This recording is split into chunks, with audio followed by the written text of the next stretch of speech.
Hello everyone, क्या आप लोग जानते हैं कि संस्कृत में भाववाच्य हम किसे कहते हैं? तो चलिए जानते हैं आज की इस वीडियो में भाववाच्य। सबसे पहले तो मैं ये बता दूं कि संस्कृत में जो वाच्य है 3 प्रकार के होते हैं: कृत्यवाच्य, कर्मवाच्य और भाववाच्य। जो लोग वीडियो पहली बार देख रहे हैं वो लोग जान लें। दो तो हम पढ़ चुके हैं, कृत्यवाच्य और कर्मवाच्य। आज जानेंगे भाववाच्य। भाववाच्य से का जो संबंध है वो क्रिया से होता है। किससे होता है? क्रिया से। भाववाच्य हम किसे कहेंगे कि जिस वाक्य में भाव की प्रधानता हो, उसे ही हम भाववाच्य कहते हैं। अब कोई भी वाक्य भाववाच्य है कि नहीं, ये बात हमें कैसे पता चलेगी? इसके लिए हमें जो है कुछ महत्वपूर्ण बातों को ध्यान में रखना पड़ेगा। पहला, कि जो कर्ता होगा उसमें जो विभक्ति लगी होगी वो तृतीया लगी होगी। ठीक है। दूसरा नियम क्या है कि क्रिया जो है हमेशा प्रथम पुरुष एक वचन में होगा। साथ ही साथ किसमें चलेगा? आत्मनेपदी में चलेगा, परस्मैपदी में नहीं चलेगा। किसमें चलेगा?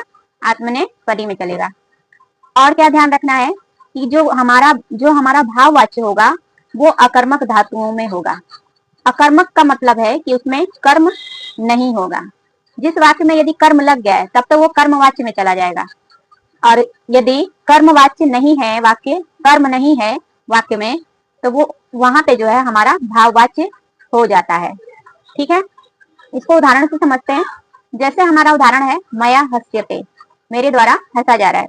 त्वया स्थियते, तो दो मया और त्वया, इसमें क्या हमारा तृतीया विभक्ति लगी है। और जो हस्यते और स्थियते है, इसमें जो हमारा आत्मनेपदी का रूप लगा हुआ है। बीच में हमारा कहीं भी कर्म देखने को नहीं मिल रहा है। एक तो कर्ता है और क्या है? क्रिया है।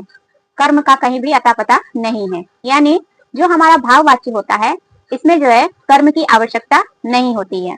और जिस वाक्य में कर्म नहीं होगा और यदि कर्ता में तृतीया विभक्ति लगा है और जो हमारा क्रिया है वो आत्मनेपदी में चल रहा है और एक वचन में प्रथम पुरुष एक वचन में चल रहा है, तो वहां पे हमारा हमेशा जो है 99% भाववाच्य रहता है। कर्मवाच्य में क्या है कि कर्म रहेगा। कृत्यवाच्य में क्या है? कर्म रह भी सकता है और नहीं भी रह सकता है। लेकिन कर्मवाच्य, कृत्यवाच्य और भाववाच्य में अंतर क्या है कि उसमें जो कर्ता है उसमें प्रथमा विभक्ति लगती है, लेकिन भाववाच्य में क्या है? कर्ता में तृतीया विभक्ति लगती है। ये डिफरेंस है।